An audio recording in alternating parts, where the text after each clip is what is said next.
পিতৃপুরুষের তর্পণের জন্য মহালয়াতে দেখবেন আমরা সবাই তিল আর জল নিয়ে পূর্বপুরুষকে সন্তুষ্ট করার জন্য নদীর জলে গিয়ে দাঁড়াই। গঙ্গা জল হলে খুব মঙ্গল হয়, না হলে যদি চোখে কাছাকাছি যা নদী থাকবে পুকুর থাকবে সেখানে অনেকে গিয়ে দাঁড়ায়। কারণ ওই দেবীপক্ষের সূত্রপাতে ওই সময় পিতৃলোকরা মানে স্বর্গবাসী পিতৃপুরুষেরা আমাদের সন্নিকটে আসে, কাছাকাছি আসে। তাদেরকে যদি সন্তুষ্ট করা যায় তাহলে ধনে মানে জ্ঞানে আমরা উন্নতি লাভ করব। এটাতে কি হয় জানেন, বংশের মর্যাদা উন্নত হয় এবং একটা প্রীতি জন্ম নেয়, ওই জন্য করা হয়। গঙ্গার জলে তর্পণ করলে সব থেকে মঙ্গল। এই বলে গঙ্গার জলে যদি কেউ তর্পণ করতে যায় আর গঙ্গার জলে তর্পণ করতে গিয়ে মনে মনে ভাবে যে পেয়েছি যখন ভালো করে একবার গঙ্গা জলে ডুবটা দিই, কতদিন দিতে পারি নাই, তাহলে সাবান শ্যাম্পু মেখে গঙ্গা জলে যদি একবারে তর্পণ করতে গিয়ে ঝপাং করে একবার ডুব দেয়, তাহলে মা গঙ্গা প্রসন্ন হবে না পিতৃপুরুষ প্রসন্ন হবে? হরি বল। সবের নিয়ম আছে। আগে চল মাথায় ঠেকিয়ে বলতে হবে যে মা তোমার জলে নামলে আমার চরণ তোমার জলে লাগতে পারে, তুমি যেন অপরাধ নিও না। তুমি তো মা, ছেলেকে মা কোলে নাই, ছেলের পাটা মায়ের বুকে লাগে, মা তো আর অভিশাপ দেয় না, তুমি যেন আমায় অপরাধ নিও না। তবে কখনো গঙ্গা জলে স্নান, হরি বল, তবে কখনো তর্পণ করলে মঙ্গল। বুঝলে এক করতে হবে, আর না বুঝলে হরি বল কর্ম করতে গিয়ে সব গন্ডগোল হয়ে যাবে। রাধে রাধে। এই দেখুন রাধারানী বলছে কদমের তলায় মেঘ, মা গাছের তলায় মেঘ থাকে। আমরা জানি যে মেঘ যেখানে হয় বৃষ্টি সেখানে হয়, তাই তো? কিন্তু আজকে মেঘ আছে কদমের ডালে, কদমের তলে, আর বৃষ্টি হচ্ছে রাধারানীর চোখে। এ মেঘ কি সেই মেঘ? এ যে সেই মেঘ বটে গো, এ যে সেই মেঘ বটে গো, যে মেঘ ত্রিভুবন ভাসাইতে পারে। এ যে সেই মেঘ বটে গো, আহা ত্রিভুবন ভাসাইতে পারে। তার লীলামৃত পরিশনে ত্রিভুবন ভাসাইতে পারে, অমৃত পরিশনে ত্রিভুবন ভাসাইতে পারে, অমৃত পরিশনে ত্রিভুবন ভাসাইতে পারে। এই যে সেই মেঘ বটে গো। দেখতে দেখতে মেঘটা কাছে চলে এসেছে, মানে বুঝতে পারছেন মেঘটাকে? কৃষ্ণের গায়ের রংটা কেমন মেঘের মতো। মেঘটা দূরে দেখছিল, হঠাৎ দেখছে মেঘটা কাছে এসে গেছে, মানে রাধারানী একটু এগিয়ে এসেছে আর কৃষ্ণ একটু এগিয়ে এসেছে, আর কৃষ্ণ এসেই হাত বাড়িয়ে দাঁড়িয়েছে। এই কোথায় যাবে? হ্যাঁ, কোথায় যাও হে গোয়ালিনী, কোথায় তোমার ঘর? হরি হরি বল।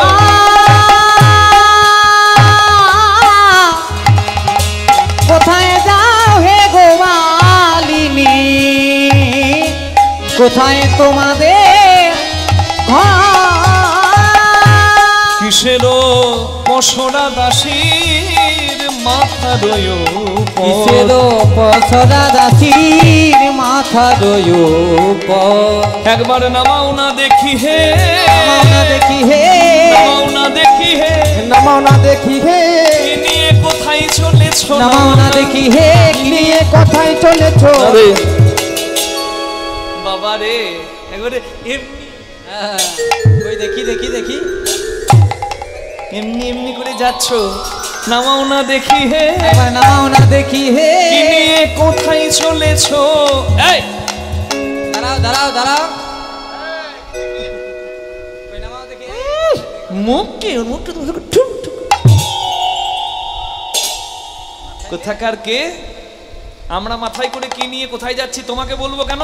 আমরা যার তার কাছে নামাই না, যার তার কাছে নামাই না, যার তার কাছে নামাই না, যার তার কাছে নামাই না, আমরা যার তার কাছেই নামাই, যার তার কাছে নামাই না, তার কাছে নামাই, যার তার কাছে নামাই না, তার কাছে নামাই, যার তার কাছে নামাই না। আমার মাথায় কি দধি দুগ্ধ ঘৃত ঘোলে পশরায় আমার, দধি দুগ্ধ ঘৃত ঘোলে পশরা আমার। কে তুমি তোমার বলে আমি উলাবো পশা, কে তুমি তোমারে বলে আমি উলাবো পশা।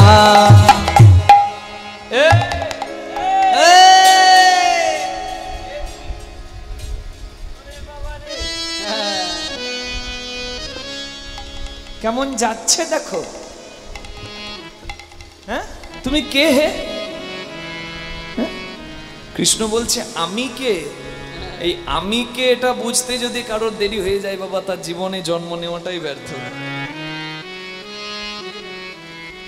হরি বল। কৃষ্ণ তত্ত্ব যে না বোঝে, প্রথম টানেতে ব্রহ্মা আছে বিদ্যমান, কয়েরই মূর্ধন্য শয়ে নয়, নামটাতে দেখুন কি নাই কি আছে। প্রথম টানেতে ক লিখতে গেলে ব লিখতে হয়, নাকি কুণ্ডলী দিতে হয়, রিকার দিতে হয়। তাহলে লিখি, প্রথম টানেতে ব্রহ্মা আছেন বিদ্যমান, দ্বিতীয় টানেতে বিষ্ণু করেন অধিষ্ঠান, তৃতীয় টানেতে মহাদেবের বখানি, কুণ্ডলী আকারে আছেন রাধা ঠাকুরানী, আদ্যা শক্তি মহামায়া রিকার দুই টান, এই তো প্রথম অক্ষর কয়েরই হইল বাখান, চন্দ্র সূর্য বরুণ পবন হুতাসন, স্বর্গমর্ত পাতালে জুড়িয়া ত্রিভুবন, এই সব ধ্যান যোগে জানিতে পারিয়া, কৃষ্ণ নাম রাখেন গর্গ ধ্যানেতে জানিয়া। হরি হরি বল। তার মানে ত্রিভুবনে সর্বত্র যিনি বিদ্যমান, এবং সর্বত্র যিনি বিদ্যমান,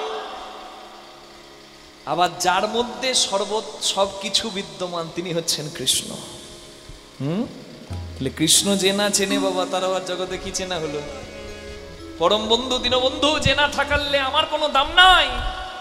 সে তাকে যদি কেউ না চেনে, আমি ঘাটেরও ঘাটুয়াল, আমি পথে মহাদানী, এই ঘাটের ঘাটওয়াল আমি পথের মহাদানী, বেদান দিতে হবে শোনো গোয়াল, বেদান দিতে হবে শোনো গোয়ালিনী, আমায় দেহদান দেহদান দেহদান দেহদান শুদ্ধ করি মন প্রাণ, দেহদান দেহদান শুদ্ধ করি মন প্রাণ, দেহদান দেহদান যা দেবে বলে এসেছিলে, দেহদান যা দেহদান দেবে বলে এসেছিলে, যেদিন হেট মুন্ডে গর্ভে ছিলে, দেবে বলে এসেছিলে, হেঁটে মুন্ডে গর্ভে ছিলে, দেবে বলে এসেছিলে, হেঁটে মুন্ডে গর্ভে ছিলে, যা দেবে বলে এসেছিলে, হেঁটে মুন্ডে গর্ভে যা ছিলে, দেবে বলে এসেছিলে, হেঁটে মুন্ডে গর্ভে ছিলে, দেবে বলে এসেছিলে, তোমরা দেহদান দেহদান।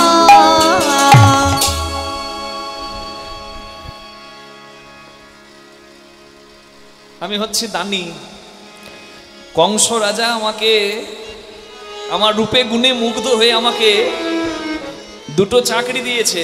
মানে নদীতে যারা যাবে, কংস রাজার কাছে খবর আছে যে তোমরা দধি দুগ্ধ ঘৃতঘোল বিক্রি করো আর রাজাকে কর দাও না, তাই আমাকে রেখেছে রাজা। আমি তোমাদের কাছে কর নেব, তোমাদের দ্রব্যের কর নেব।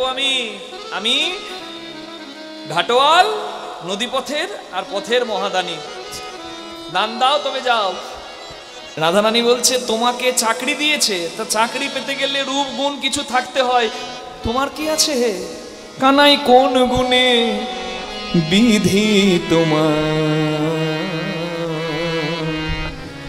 দানি করেছে, কানাই কোন গুণে, হরি হরি কানাই কোন গুণে বিধি তোমায় দানি করেছে, কোন গুণে বিধি তোমায় দানি করেছে, তুমি রূপেতে ভ্রমরা গুণে ননি, রূপেতে ভ্রমরা গুণে ননি চোরা, ধনেতে ধবলি বসতি গাছে, রূপেতে ভ্রমরা গুণে ননি চোরা। আস্তে। রূপ তোমার কালো ভ্রমণের মতো। আস্তে। চেহারা যদি ভালো হয় সে একটা চাকরি পেতে পারে নাকি বাবা? পুলিশ হতে গেলে বড় সড়ো চেহারা থাকতে হবে। তোমার চেহারা, তোমার রং হচ্ছে কালো ভ্রমণের মতো। আরে মানে বিধাতা তোমাকে বানাবার সময় যত রং কালো মানুষগুলোকে দেওয়ার ছিল দিয়েছে, আর যতটা বাকি ছিল সব তোমার গায়ে ঢেলেছে। তবে এইরকম একটা এরকম একজন তৈরি হয়েছে।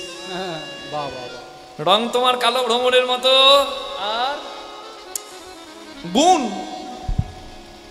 রূপ না থাকলে গুণ থাকলে চাকরি হবে বাবা।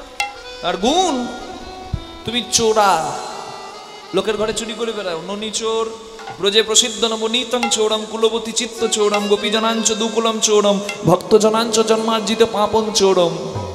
তুই তো চোর, তোমার রূপ নাই, তোমার গুণ নাই, চাকরি। তখন থেকে কিছু বলছি না বলে যা খুশি তাই।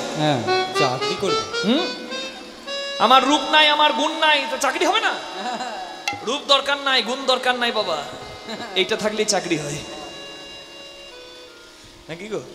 মাধ্যমিকে 3rd ডিভিশন, উচ্চ মাধ্যমিকে 3rd ডিভিশন, কোন রকমে অনার্স নাই, পাস করছে, কোন রকমে পাস করেছে, ইন্টারভিউ দিতে গেছে চাকরি। যিনি পরীক্ষক তিনি দেখছেন ইন্টারভিউ যিনি নিচ্ছেন, মাধ্যমিকে 3rd ডিভিশন, উচ্চ মাধ্যমিকে 3rd ডিভিশন, এই এই রেজাল্টে তোমার চাকরি হবে? বলছে স্যার, ওপরের কাগজ দেখলে, টেবিলের ওপরের কাগজ দেখলে আমার জীবনেও চাকরি হবে না, কৃপা করে আপনি টেবিলের নিচের কাগজ দেখুন। আর টেবিলের নিচে 20টা 500 টাকার নোটের বান্ডিল, মানে 10 লাখ টাকা, চাকরি হবে না? সেটাও তো তোমার নাই, ওই কটা গরু সম্বল। ধনে ধবলি বসতি গাছে, রূপেতে ভ্রমরা গুণে নুনি চোরা, ধনেতে ধবলি বসতি গাছে। আবার যিনি পোড়া কাষ্ঠ, তোমার বরণ উৎকৃষ্ট, যিনি পোড়া কাষ্ঠ বরণ উৎকৃষ্ট। তবে বচন বচন বচন বচন, রং নাই, রূপ নাই, গুণ নাই, ধন নাই, তো কি হয়েছে? একটা জিনিস তোমার ভালো আছে, খুব ভালো পারো তুমি, কি? মিষ্টি মিষ্টি কথাতে মেয়ে মানুষের মন ভোলাতে পারো। শুধু বচন সুমিষ্ট জানাই আছে, কোন গুণে কোন গুণে কানাই, কোন গুণে কোন গুণে কানাই, কোন গুণে কানাই, কোন গুণে কোন গুণে বিধি তোমায় দানি করেছে। কানাই কোন গুণে বিধি তোমায় দানি করেছে। কোন গুণে বিধি তোমায় দানি করেছে। তুমি জাতিতে গোয়ালে ছড়াও ধেনুর পাল, জাতিতে গোয়াল তোরাও ধেনুর পাল। স্বভাব রাখাল কভু না ঘুছে। জাতিতে গোয়াল তোরাও ধেনুর পাল, স্বভাবে রাখাল কভু না ঘুচে। আবার ধনে ধনে দাও, বনে বনে ধাও, ধবলি ছড়া, বনে বনে ধাও ধবলি চরা। শুধু রাখাল সাজো, রাখাল মাঝে দানি করেছে। কানাই কোন গুণে বিধি তোমায় দানি করেছে। কোন গুণে বিধি তোমায় দানি করেছে।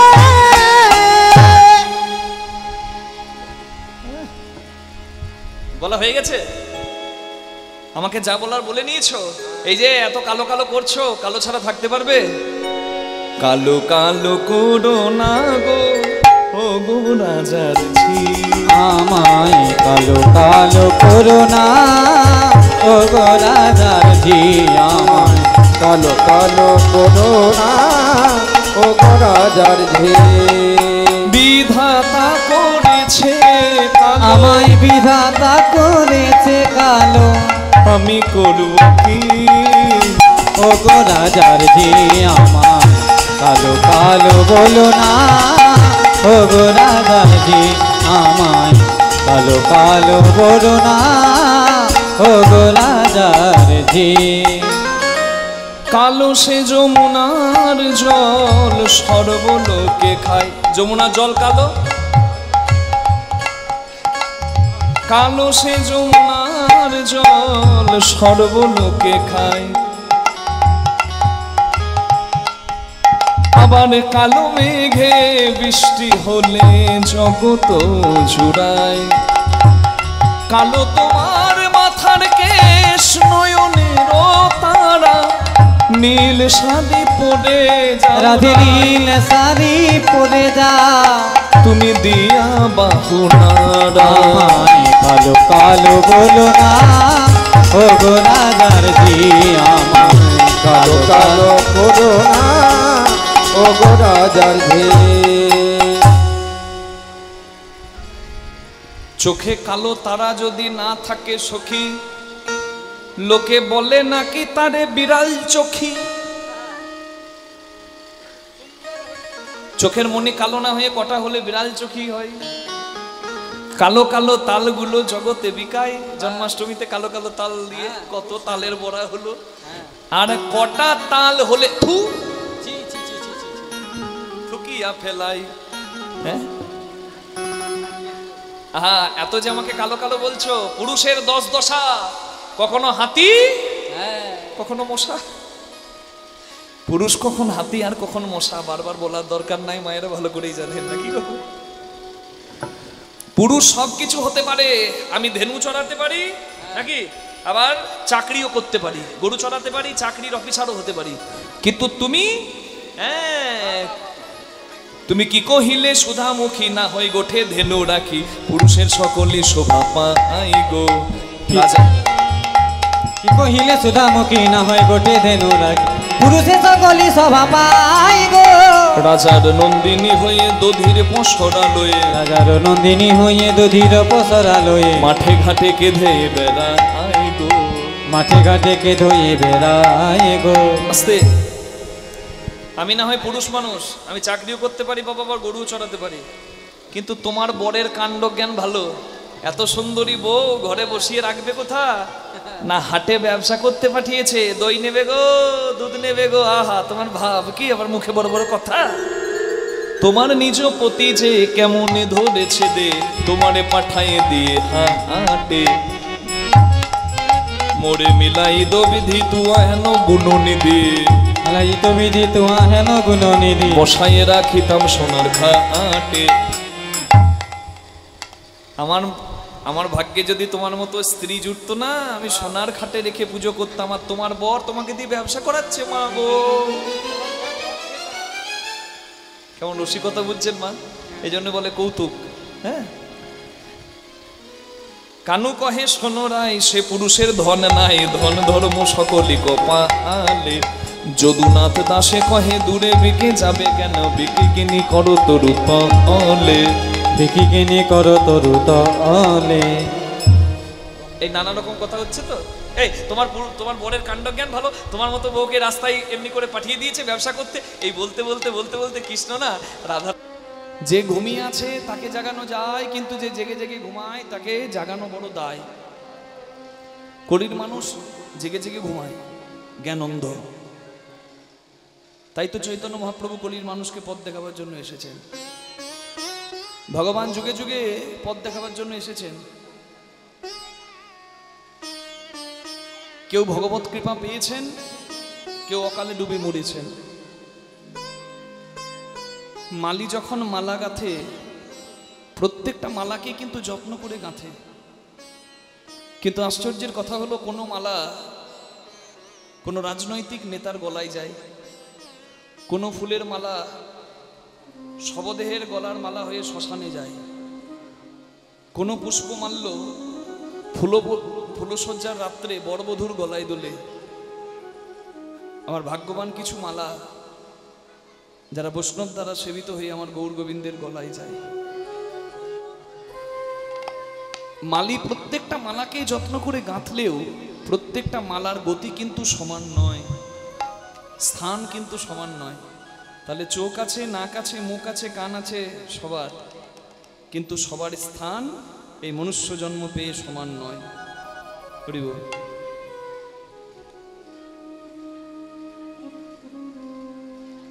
চোখ সবার আছে, সবাই সমান দেখে না। কান সবার আছে, সবাই সমান শোনে না। মুখ সবার আছে, সবাই সমান বলে না।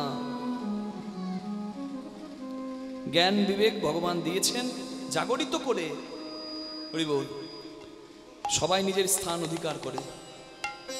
ভগবান পাঠিয়েছে, মালি যেমন মালা গেঁথেছে যত্ন করে, কিন্তু মালার স্থান আলাদা, জায়গা আলাদা। ঠিক তেমনি আমাদেরকেও গড়েছেন ভগবান সুন্দরভাবে, কৃপাধন্য আমরা প্রভু, কিন্তু তবু আমাদের স্থান সমান নয়। প্রথমেই বললাম চোখ সবার থাকলেও সবাই সমান দেখে না। তার আমরা প্রমাণ পাই মহাভারতে। ভগবান বিশ্বরূপ দর্শন করিয়েছিলেন অর্জুনকে, এটা ঠিক। আজকে আপনারা শুনেছেন, দুপুরবেলায় আমরা এসেও শুনছিলাম গীতার কথা, মহাভারতের কথা। হরি বল, একটু মনিটরে দেবেন দাদা। আমরাও শুনলাম, আপনারাও শুনলেন, খুব ভালো লাগছিল। যিনি পাঠক পাঠ করছিলেন প্রাণ জ্বলিয়ে যাচ্ছিল তার বাণী শুনে, খুবই সুন্দর। তা দেখুন, প্রথমেই বলা যায় যদিও বিশ্বরূপ দর্শন করেছিল অর্জুন, কিন্তু তথাপি ভগবানের দিব্য রূপ ভগবান দুর্যোধনকেও দেখিয়েছিলেন। কোন দিন? যেদিন দুর্যোধনের কাছে এসে ভগবান বললেন, দুর্যোধন, 5 ভাইকে 5টা গ্রাম দিয়ে দাও, পঞ্চগ্রাম দিয়ে দাও, এত বড় যুদ্ধ হবে না, রক্ত পড়বে না, চোখের জল পড়বে না, ওরা তো তোমার ভাই, তুমি তো দাদা, আর দাদার হৃদয় সবসময় বড় হয়, তুমি পারো না? তুমি নিশ্চয়ই পারো, তুমি দাও। দুর্যোধন বলল, বিনা যুদ্ধে নাহি দেব সূচাগ্র মেদিনী, সূচের ডগার মাটিটাও দেব না। তুমি যে আমাকে জ্ঞান দিতে এসেছো, আমাকে জ্ঞান দিতে এলে কি পরিণাম হয় তুমি হাড়ে হাড়ে টের পাবে। এই কে আছিস? এই গোয়ালার বেটাকে বাঁধত দড়ি দিয়ে।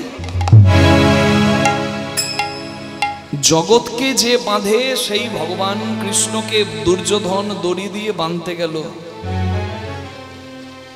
দুর্যোধন এতটুকু জানে না, তার এতটুকু বোধ হয়নি যে কৃপা করে যদি ধরা না দেয় সে যে অধরা, তারে কে ধরিতে পারে, ধরিতে পারে, কে ধরিতে পারে, ধরিতে পারে, অধরা হরি তারে কে ধরিতে পারে, হরি তারিকে ধরিতে পারে। সে অধরা, কৃপা করে ধরা না দিলে তাকে কেউ ধরতে পারবে না। কে ধরবে তাকে? দুর্যোধন দড়ি দিয়ে বাঁধলো কৃষ্ণ ভগবানকে স্তম্ভের সঙ্গে।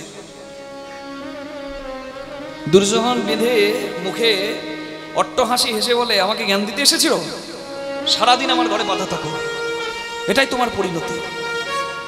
ভগবানকে দড়ি দিয়ে বেঁধে দুর্যোধন চলে যাবে বলে বিমুখ হয়েছে। যেই না বিপরীতে মুখ ঘুরেছে, দেখছে বংশী হাতে ভগবান দাঁড়িয়ে তার সম্মুখে। দুর্যোধন চমকে গেছে, কেন? যাকে পেছনে বাঁধলাম সে সামনে এলো কি করে? তাহলে কি সে খুলে গেছে? দেখি তো, পেছনে চেয়ে দেখে না, যে যেখানে বাঁধা ছিল সে সেখানেই আছে।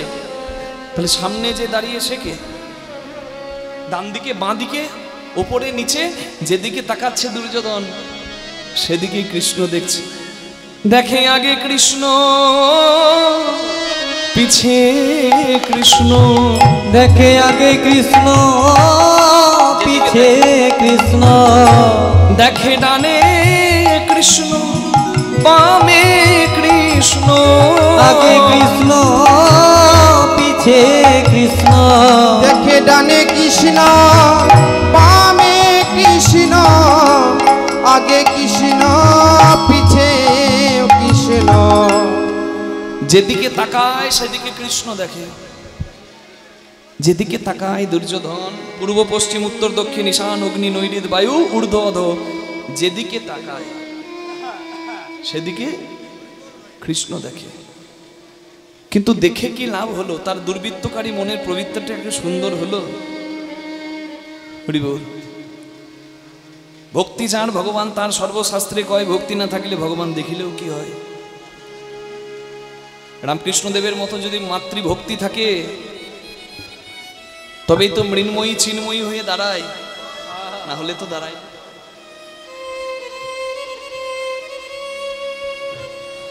এখানে আমার মাতৃতুল্য পিতৃতুল্য যারা আছেন আমার পায়ে হাত দিয়ে প্রণাম করবেন না মা, আমি প্রথমেই প্রার্থনা জানাই।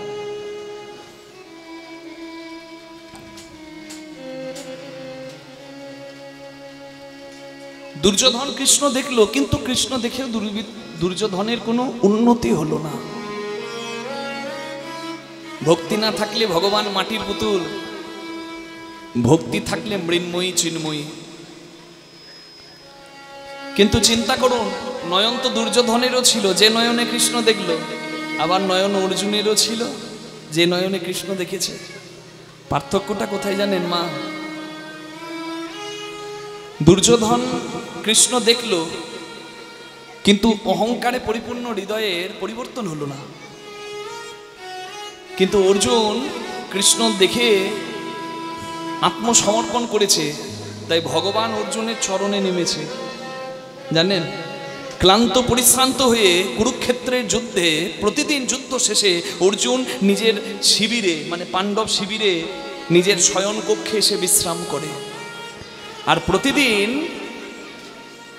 চুপি চুপি অর্জুনের ঘরে একজন ঢুকে পড়ে। 10 দিনের চোর, 7 দিনের চোর একদিন ধরা পড়বে। ধরা পড়লো, চোর ধরা পড়লো কার হাতে? দ্রৌপদীর হাতে। অর্জুন স্ত্রী দ্রৌপদী দেখছে তার স্বামী শয়নকক্ষে বিশ্রাম করছে, আর কে যেন চুপি চুপি তার শয়নকক্ষে ঢুকে যাচ্ছে। দ্রৌপদী পর্দার কাছে এসে পর্দাটি সরিয়ে ভেতরে চোখ দিয়ে দেখলো কি জানেন? তার স্বামী পাণ্ডব বীর অর্জুন শয়নমগ্ন ঘুমিয়ে আছে, আর তার চরণতলে বসে বাসুদেব শ্রীকৃষ্ণ তার চরণ সেবা করছে। দ্রৌপদী দর্শন করছে যে অর্জুন ঘুমিয়ে আছে আর কৃষ্ণ তার চরণ সেবা করছে। এ দৃশ্য দেখে দ্রৌপদী আর থাকতে না পেরে চিৎকার করে বলছে, হে সখা, হে বাসুদেব, তুমি কি করছো? তুমি যদি আমার স্বামীর চরণে হাত দাও, আমার স্বামীর নরকেও জায়গা হবে না। জগতের বাঞ্ছিত তুমি, যোগী ঋষি মুনির কাঙ্ক্ষিত ধন তুমি, ইন্দ্রের সেবিত, কমলার নিত্য সেবিত ধন তুমি, ইন্দ্রের বাঞ্ছিত। তোমার চরণ পাওয়ার জন্য জগতে কোটি কোটি নরনারী তপস্যা করে, যোগী ঋষি মুনি তপস্যা করে, আর তুমি কি না তোমার ওই পদ্ম হস্ত দিয়ে আমার স্বামীর চরণ সেবা করছো? না না, হে বাসুদেব, হে সখা, তুমি যদি আমার স্বামীর চরণে স্পর্শ করো, চরণে হাত দাও, তাহলে আমার স্বামীর নরকেও জায়গা হবে না, আর আমি তো তার অর্ধাঙ্গিনী, অর্ধেক পাপের ভাগিনী, আমিও নরকগামী হব। তুমি ছেড়ে দাও। এ তুমি কি করছো? হে বাসুদেব, কৃপা করো। ভগবান দ্রৌপদীকে ডাক দিলেন, দ্রৌপদী কাছে এসো। দূরে দাঁড়িয়ে বুঝতে পারবে না অর্জুনের চরণ সেবা করে আমি কি সুখ পাই, কাছে এসো। দ্রৌপদী যখন কাছে এসেছে, কৃষ্ণ ভগবান বলে, দ্রৌপদী, তোমার স্বামী তো ঘুমিয়ে আছে, আচ্ছা তুমি একবার কানটা তোমার স্বামীর বদনের কাছে নিয়ে যাও, দেখো তো তোমার স্বামী কিছু বলতে চাইছে। দ্রৌপদী যখন কান নিয়ে গেছে অর্জুনের মুখের কাছে, তখন দ্রৌপদী শুনছে যে যদিও অর্জুন ঘুমিয়ে আছে, তবুও অর্জুনের দু চোখ থেকে অশ্রুধারা ঝরছে, আর ঘুমন্ত অর্জুনের মুখ থেকেও সেই মধুমাখা নাম বেরোচ্ছে, কৃষ্ণ কৃষ্ণ কৃষ্ণ কৃষ্ণ কৃষ্ণ কৃষ্ণ কৃষ্ণ হে কৃষ্ণ কৃষ্ণ কৃষ্ণ কৃষ্ণ কৃষ্ণ কৃষ্ণ কৃষ্ণ হে কৃষ্ণ নিতাই গৌর হরি বল। কৃষ্ণ কৃষ্ণ কৃষ্ণ কৃষ্ণ হে কৃষ্ণ কৃষ্ণ কৃষ্ণ কৃষ্ণ কৃষ্ণ কৃষ্ণ কৃষ্ণ হে। সংসারী মানুষ দিনান্তে একবার কৃষ্ণ বলে না, হরি বলে না, একবার ধন্যবাদ জানাই না, একবার কৃতজ্ঞতা জানাই না। কিন্তু তাকিয়ে দেখো অর্জুনের দিকে, যে ঘুমিয়ে আছে, যার বাহ্যিক স্মৃতি শূন্য, যার আত্ম চৈতন্য বিমূঢ়, যার চৈতন্য নাই, তার মুখ থেকে আমার নাম বেরোচ্ছে, আমার নামে তার অশ্রুধারা, আর এই নামের মধ্যে কত প্রেম। দ্রৌপদী শয়নে স্বপনে নিদ্রা জাগরণে কত মানুষ আমার নাম পর্যন্ত করে না, জ্ঞান তো আমার নাম করে না, আর শয়নে স্বপনে নিদ্রা জাগরণে অর্জুন আমাকে ছাড়া আর কিছু জানে না। যে সর্বদা আমার চিন্তায় মগ্ন থাকে, আমি যে তার সমস্ত দুঃখ কষ্টের ভার মাথায় করে বহন করি। অনন্যস চিন্তয়ন্ত মাং যে জনা পর্যুপাসতে তেষাং নিত্যাভিযুক্ত নাম যোগক্ষেমম ব্যাহাম্যম। যে সমস্ত চিন্তা আমাকে সঁপে দেয়, প্রভু তুমি যা দিয়েছ এসব তোমার, দিয়ে ধন বুঝে মন কেড়ে নিতে কতক্ষণ, তুমি চাইলেই নিতে পারো, এই সব কিছু দিয়েছ তুমি, তবে আমাকে তুমি জ্ঞানন্ধ করে দিও না। এই সব পেয়ে যেন আমি তোমাকে না ভুলে যাই, এই সবের মাঝেও যেন আমার মন তোমার চরণে ঠাঁই পায়। হরি বল হরি বল। এই ভাব যার মধ্যে থাকে, ভগবান বলছে তার সমস্ত দুঃখ কষ্ট যন্ত্রণার ভার আমি মাথায় করে বহন করি। অর্জুন ক্লান্ত হয়ে কুরুক্ষেত্রে যুদ্ধ অবসানে বিশ্রাম করছে, না জানি তার কত শরীরে কষ্ট যন্ত্রণা, তাই তার চরণ সেবা করে আমি আমার ঋণ শোধ করছি। তাই গৌর হরি হরি।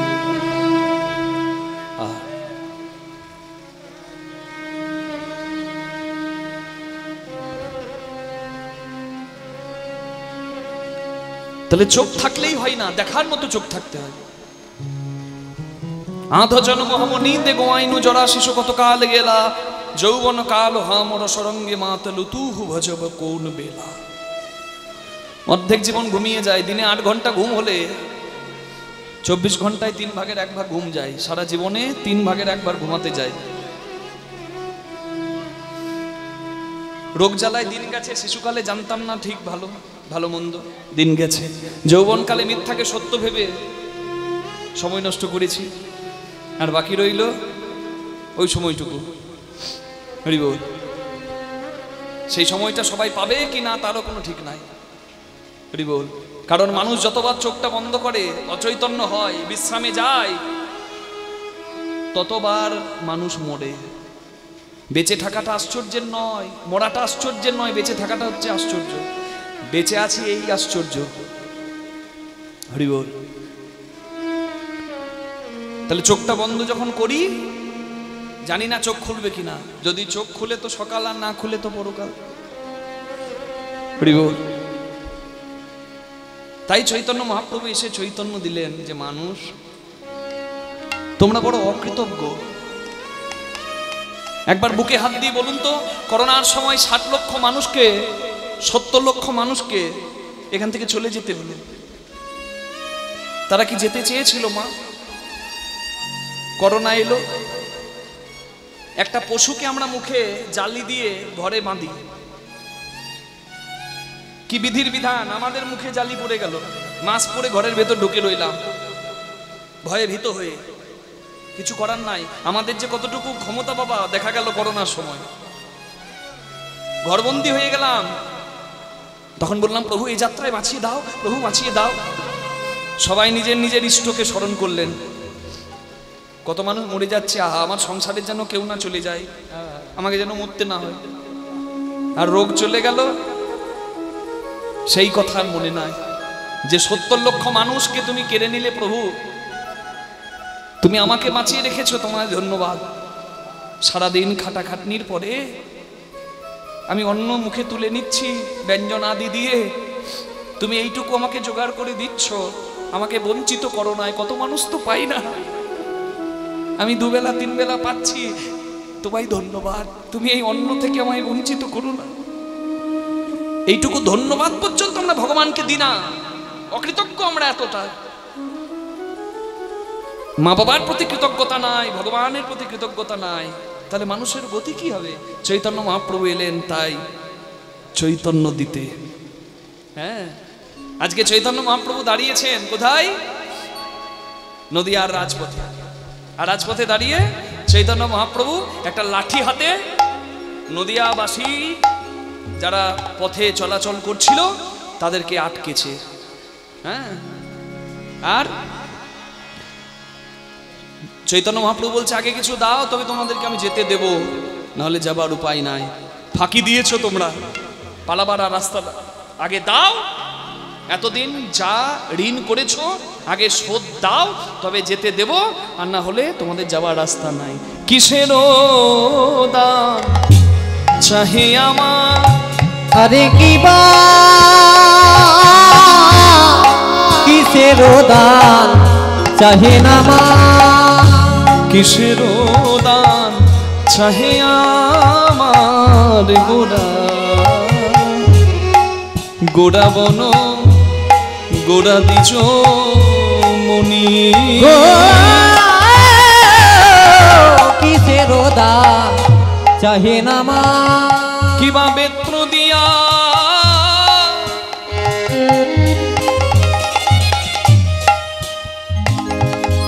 আগুলিয়া রাখো এ তরুণী, কিবা বেত্র দিয়া আগুলিয়া রাখো হে তরুণী গো,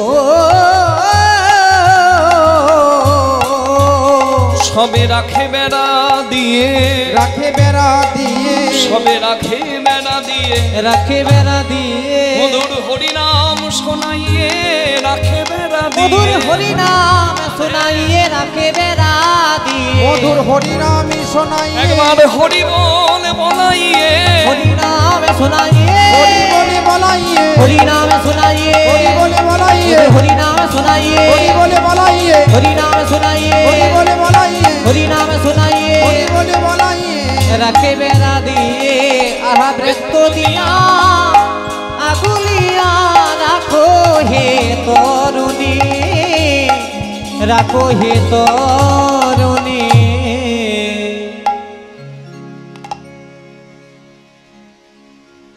আজ কেউ পালাতে পারবে না। আগে দাও, তারপর রাস্তা দিয়ে যাও। আগে দাও, তবে এখান থেকে ঘর যাও। আপনারা কীর্তন শুনতে এসেছেন, মাগো হরিনাম শ্রবণে এসেছেন। আপনারা জানেন কীর্তন শুনলে কেউ খালি হাতে ঘর যায় না, আঁচল কারোর খালি যায় না, নিশ্চয়ই কিছু নিয়ে যায়। কি নিয়ে যায়? না, কীর্তন শুনে আপনার দু চাকাটা চার চাকাও হবে না, আর একতলাটা দুতলাও হবে না। যার চিন্তা মানুষ দিন সারাক্ষণ করে, হয়তো সে ধন পাওয়া যাবে না, কিন্তু কীর্তন শুনে যা পাওয়া যায় তা মূল্য দিয়েও বাজারে দোকানে পাওয়া যায় না। হরি বল। তাহলে কীর্তন শুনে কিছু পাওয়া যায়, এটাই তো জানেন, এটা আমরা জানি। কিন্তু আজ যদি বলি আজকে নিয়ে যাবার দিন নয়, আজকে এখানে দিয়ে যাবার দিন। কীর্তন শুনে নিয়ে যান, আজকে দিয়ে যেতে হবে।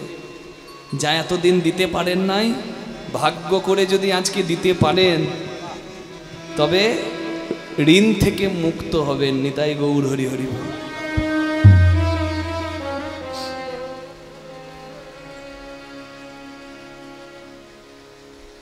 আমরা রাস্তায় যখন যাই, টোল ট্যাক্স থাকে, ট্যাক্স দিই গাড়ি নিয়ে গেলে। বাবা, কোথাও 20 টাকা, কোথাও আবার সরকারি ট্যাক্স আছে, টোল ট্যাক্স কাউন্টার, সেখানে 75 টাকা 95 টাকা এক সাইড, একবার যাওয়ার জন্য।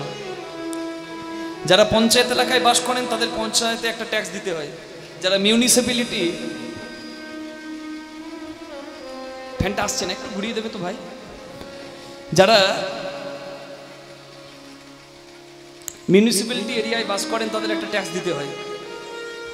যদি বাড়ি করতে যান, গৃহ নির্মাণ কর একটা লাগবেই। বেশ, যারা বছরে 5 লক্ষের বেশি রোজগার করেন, ঠিক আছে, হ্যাঁ বুঝছেন না? আচ্ছা ঠিক আছে, ওখানে তলে একটা কিছু ইট দিয়ে দাও। যারা বাৎসরিক 5 লক্ষ বা 7 লক্ষের বেশি রোজগার করে তাদেরকে একটা ট্যাক্স দিতে হয়, যাদের যেটা বলে ইনকাম ট্যাক্স, সরকারকে দিতে হয়, আয়কর। এখানে অনেক মানুষ আছেন যারা মনে মনে ভাবতে পারেন, বাবা ওসব শুনে আমার লাভ নাই, আমার 5 লাখ টাকা রোজগারও নাই, আর আমার 4 চাকা গাড়িও নাই যে টোল ট্যাক্স লাগবে। আমি বাবা দিব্যি আছি, অনেক রকম ভাতা পাই কেন্দ্র সরকার আর রাজ্য সরকারের থেকে, অমুক ভান্ডার তমুক ভান্ডার, হ্যাঁ অমুক যোজনা তমুক যোজনা, কেন্দ্র সরকার রাজ্য সরকার বহু কিছু পাই, আমার দেওয়ার কিছু নাই, আমি শুধু পেয়েই যাই। আপনি ভুল ভাবছেন। আপনি ভাবছেন আমি দিনে 200 টাকা রোজগার করি, আমি ট্যাক্স দিই না, 5 টাকার ব্রিটানিয়া বিস্কুট কিনে খাই, আমার আবার ট্যাক্স কি লাগে? ওই 5 টাকার যে বিস্কুটটা কিনে খাচ্ছেন, বিস্কুটটা আপনার পাওয়ার কথা 4 টাকায়, 1 টাকা ওখানেও সরকার ট্যাক্স কাটছে, যার নাম হচ্ছে GST, goods and service tax. মানে আপনার পালাবার রাস্তা নাই, 1 টাকা ওখান থেকেও কাটছে। নিতাই গৌর প্রেমানন্দে হরি বল। তাহলে যেদিকে যাবেন সেদিকে দিতে হবে, তাই তো বাবা? এবার আমাকে সত্যি করে বলুন, ভগবান যে এত সুন্দর বাড়িটা দিয়েছেন, আমরা ভগবানকে কিছু কর দিয়েছি? হ্যাঁ, তাহলে আমরা বেঈমান নই? হ্যাঁ, বেঈমান তো মা। একটা 10 ফুট বাই 10 ফুট ঘর বানান, 10 ফুট, এইখান থেকে এইটুকু, এই ঘরটা বানাতে যান 1-2 লাখ টাকা খরচা হয়ে যাবে, ভালো করে মার্বেল পুট্টি দিয়ে বানাতে গেলে। তাহলে 10 ফুট বাই 10 ফুট ঘর করতে 2 লাখ টাকা খরচা। আচ্ছা 5 তাল্লা ঘর করতে কত খরচা হবে? বলে বাবা 2 তাল্লা করতেই 20-30 লাখ টাকা হয়ে যাচ্ছে খরচা। তাহলে ভগবান এই 5 তাল্লার বাড়িটা দিয়েছে, এই যে খিতি অব তেজ মরুদ বুম, পঞ্চভূতের বাড়ি, চোখটা বন্ধ করলে আগুনে পুড়িয়ে দিলে পঞ্চভূতে আমার শরীর মিশে ছাই। বল, তার মানে এই যে পঞ্চভূতের বাড়িটা, 5 তলার বাড়িটা আমাকে ঠাকুর দিয়েছে, তার মাঝে এই যে 8 কোঠরি 9 দরজা। বল, একবার তাকিয়ে দেখুন মা, যে যন্ত্রপাতিগুলো লাগানো আছে তার দাম কত হতে পারে? রাধে, 1-2 কিডনি, একটা লিভার, এমন একটা পাম্প মেশিন আছে, সারা জীবন একবার পাম্প করে দিয়েছে, সারা জীবন ওয়াটার সাপ্লাই, ব্লাড সাপ্লাই হচ্ছে। হৃৎপিণ্ড যার নাম। এই হৃৎপিণ্ডটা বন্ধ হয়ে গেলে একবার বুকটা কেটে বাইপাস সার্জারি করাতে যান, বুঝে যাবেন যে খরচা কত কত খরচা হয়। তাহলে এই শরীরটা নির্মাণে কত কর হয়, কিন্তু আমরা কি দিয়েছি? ওই যে পূর্ববঙ্গের কবি বলেছেন না, 8 কোঠরি, যদি অনুমতি দেন তাহলে 2 লাইন গাইবে। 9 দরজায় আকা,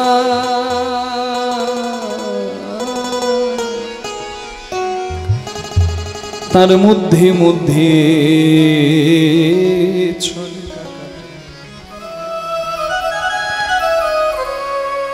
ওরে তার উপরে সদর কোঠা, আইনা মহল, তাই কেমনে আসে যায়। ওই দেহ খাঁচার ভিতর অচিন পাখি কেমনে আসে যায়। দেহ খাঁচার ভিতর অচিন পাখি কেমনে আসে যায়। দেহ খাঁচার ভিতর অচিন পাখি কেমনে আসে যায়।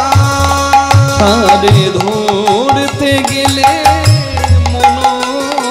তারে ধরতে পারলে মন বেরি, আমি দিতাম পাখির পা কেমনে আসে যায়। দেহ খাঁচার ভিতর অচিন পাখি কেমনে আসে যায়। দেহ খাঁচার ভেতর অচিন পাখি কেমনে আসে যায়।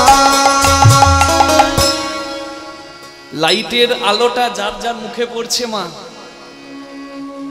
এই লাইটের আলোগুলো যার যার মুখে পড়ছে, পাউডার ফেয়ার এন্ড লাভলি মাখা মুখগুলো বেশ চকচক চকচক চকচক করছে। আহা, মুখ থেকে বের হচ্ছে, ছেলেটা কি সুন্দর গো, মেয়েটা কি সুন্দর গো। সুন্দর কে? আজকে যাকে দেখে মনে হচ্ছে সুন্দর মা, তার মধ্যে যিনি সর্বাঙ্গ সুন্দর, তিনি যদি বিদায় নেন, তাহলে আজকে যাকে সুন্দর মনে হচ্ছে না, কালকে তার কাছে আসতে নাকটা বন্ধ করতে হবে। কেন বলুন তো? আজ মরলে কাল 2 দিন, তখন বাসি গন্ধ, এটাকে এবার বের করো। আর সুন্দরের কাছে যেতে ভালো লাগছে না। আর 1 সপ্তাহ পেরিয়ে গেলে পোকাতে যখন সবটা নষ্ট করে দেবে, তখন কাছে যাওয়া দূরের কথা, তাকাতে ইচ্ছা করবে না ওই শরীরটার দিকে। কোথায় গেল সুন্দর? কোথায় গেল তার সৌন্দর্য? মানুষ খাঁচার যত্ন করতে সারা জীবন ব্যস্ত।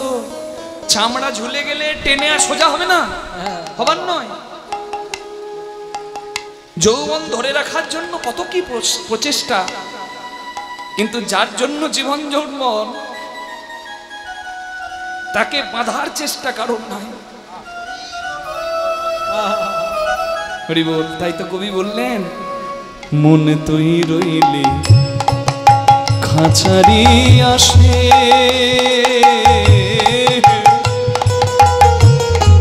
ওরে খাঁচা যেত কাঁচা বাসে। মনে তুই রইলি খাঁচারি আসে, কিন্তু খাঁচা যেত কাঁচা বাসে। ওরে কোন দিন খাঁচা মোরে কোন দিন খাঁচা পড়বে খোসে ফকির লালন ভেবে কেমনে আছে দেহ খাঁচার ভেতর অচেন পাখি কেমনে আসে যায় দেহ খাঁচার ভিতর অচিন পাখি কেমনে আসে না পাখি কেমনে আসে যা কেমনে পাখি কেমনে আসে যা। তাই চৈতন্য মহাপ্রভু আজকে দাঁড় করিয়ে সমস্ত নদিয়াবাসীকে,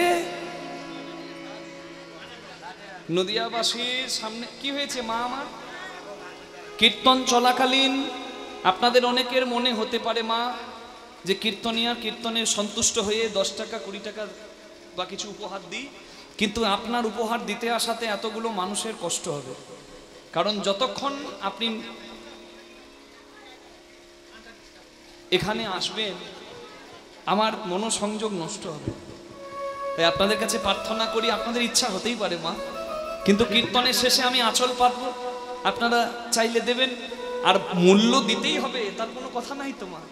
আপনারা আশীর্বাদ করবেন, আমি তো পাথেও পাবো, আপনারা আশীর্বাদ করবেন যেন জীবনের শেষ দিন পর্যন্ত হরিনাম মুখে আসে। নিতাই গৌর প্রেমানন্দে হরি হরি হরি।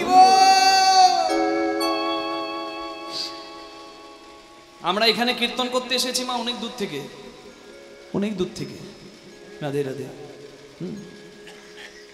তাই এত দূর থেকে কীর্তন করতে এসেছি মা, সেই বীরভূম ঝাড়খণ্ডের ধার খয়রাসোল থানার ময়নাডাল ধাম, সেখান থেকে আমরা এখানে এলাম। রাস্তাঘাটে কত কি দেখলাম, কত কি দেখলাম, কি দেখলাম বলুন তো? কেউ দুষ্টু বুদ্ধি নিয়ে পথ আগলে পয়সা চায়।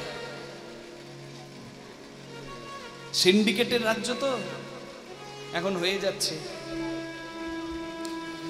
তার মানে চোর ডাকাত রাস্তায় নিজের জোর দেখিয়ে পয়সা নেয় মানুষের কাছে। আবার আশ্চর্যের কথা কি, এই কীর্তন করে যখন রাতের বেলায় ঘর যাব তখন আবার দেখবো সাধু ও চোরের রূপ ধরেছে, মানে রক্ষক ভক্ষক হয়ে আবার হাত বাড়ায়। নিতাই গৌর হরি বল। বেশি খুলে বলার দরকার নাই, পণ্ডিত বোঝে ইশারায় আর মূর্খ বোঝে কিলে। রাধে। তার মানে সবাই নয়, বেশিরভাগ। তার মানে ভক্ষক চোর ডাকাত তারা হাত পাতবে। আচ্ছা, যারা রক্ষক তারা যদি হাত পাতে তাহলে তারাও সেই দলে যাবে, শ্রদ্ধার পাত্র থাকবে না। আমার কর্ম আমার পরিচয়, জগতে আমার পরিচয়, আমি রেখে যাব কর্মের দ্বারা পরিচয়, আর নিয়ে যাব কর্ম থেকে অর্জিত কর্মফল। এটাই তো ভবে আসার উদ্দেশ্য। তাহলে দেখুন, শ্রদ্ধার পাত্র থাকে না যে হাত বাড়িয়ে পয়সা চায়। আপনাদের স্কুলের হেডমাস্টার যদি রাস্তায় দাঁড়িয়ে আপনাদেরকে বলে যাকে পয়সা দাও তবে রাস্তা দিয়ে যেতে পারবে, আপনারা অবাক হবেন না? একজন শ্রদ্ধার পাত্র সে যদি রাস্তায় দাঁড়িয়ে হাত বাড়ায় কিছু চাই, তাহলে আপনারা অবাক হয়ে যাবেন যে কি ব্যাপার। আমি এতগুলো কথা বললাম শুধু এইটুকু বোঝাবার জন্য। অনেকে চৈতন্যকে ভগবানের আসনে বসায় যাদের ভক্তি আছে, ভক্ত যারা, কিন্তু সাধারণ মানুষ তো জানে যে চৈতন্য একজন শ্রেষ্ঠ পণ্ডিত, নিমাই পণ্ডিত, নবদ্বীপ তথা সারা ভারতের অন্যতম শ্রেষ্ঠ পণ্ডিত। সেই নিমাই পণ্ডিত আজকে লাঠি নিয়ে রাস্তায় দাঁড়িয়ে বলছে আগে দাও তবে তোমাদেরকে যেতে দেব। সবাই আশ্চর্য হবে না? এবার সবাই জিজ্ঞাসা করছে, ওগো নিমাই, আমাদেরকে দাঁড় করিয়ে তুমি চাইছো কিছু, এ বড় আশ্চর্যের কথা, তা কি চাই তোমার? হ্যাঁ, মহাপ্রভু এবার বললেন, হ্যাঁ, যে দান দেহ বলি আমার গোড়া ঘন ডাকে।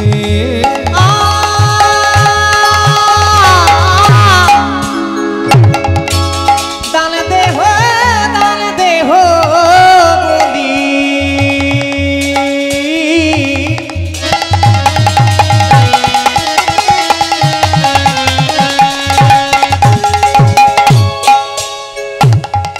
আমার গোড়া ঘন ডাকে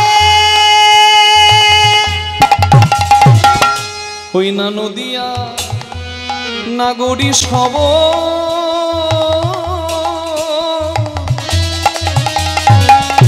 তারা পড়ল বিপাকে নদিয়া নাগরী সব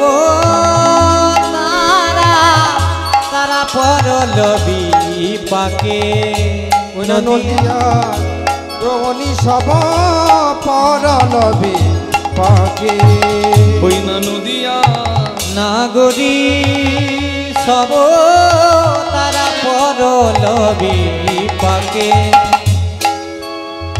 বলে দেহদান দেহদান দেহদান দেহদান দেহদান দেহদান দেখো দান দেখো দান নিমাই তুমি বলছো দেহদান দেহদান দেহ মানে দাও দান মানে যা দেবার তা কি দেব দেহদান কি দেব বলো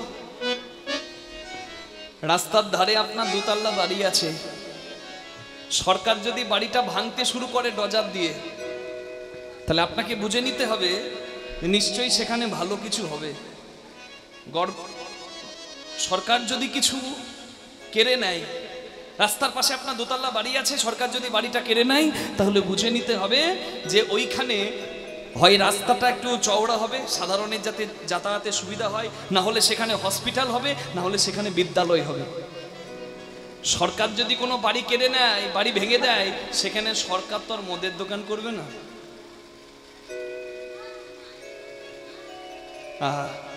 চৈতন্য মহাপ্রভু আজকে দান চাইছে নদিয়াবাসী বলছে নিমাই তুমি যখন দান চাইছো নিশ্চয়ই আমার দেওয়া দান তুমি কোনো ভালো কাজে লাগাবে তা কৃপা করে বলো যে কি দেব বলে দেহদান দেহদান দেহদান দেহদান দেহদান দেখো দান দেখো দান বলে গৌর ভগবান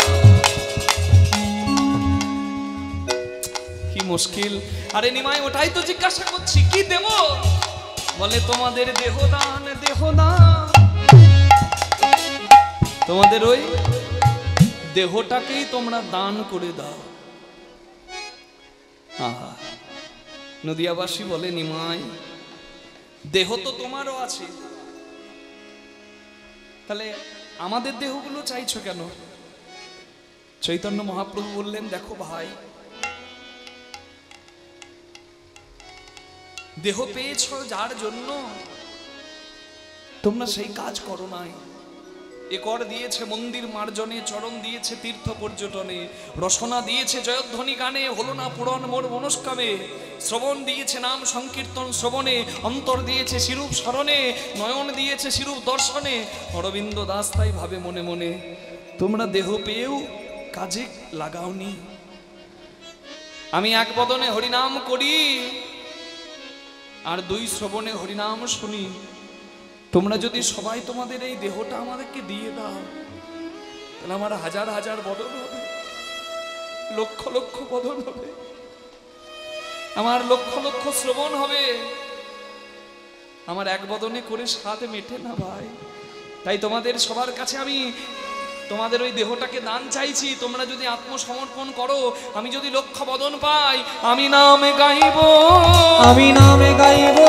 আমি নামে গাইব আমি নামে গাইব আমার বদনের স্বাদে মিটায়ে আমি নামে আমার বদনের সাদি মিটায়ে আমি নামে গাইব আমার বদনের সাদ মিটাইয়ে আমি নামে গাইব বদনের সাদি মিটায়ে আমি নামে গাইব আমি নাম শুনবো আমি নাম শুনবো আমি নাম শুনবো আমি নামে শুনিব আমার শ্রবণের স্বাদে মিটায়ে আমি নাম আমার শুনবো শ্রবণের সাদি মিটায়ে আমি নাম শুনবো আমার সবনের সাদ মিটাইয়ে আমি নামে শুনিব শ্রবণের সাদি আমার মিটায়ে মানব জন্ম ধন্য হবে শ্রবণের সাদি তোমাদের মিটায়ে মানব জন্ম ধন্য হবে শ্রবণের সাদি মিটায়ে জন্য ধন্য হবে শ্রবণের সাদি মিটায়ে জন্য ধন্য হবে শ্রবণের সাদি মিটায়ে জন্য ধন্য হবে শ্রবণের সাদি মিটায়ে জন্য ধন্য হবে আমি নাম শুনবো নদিয়া নাগরী সব তারা পরল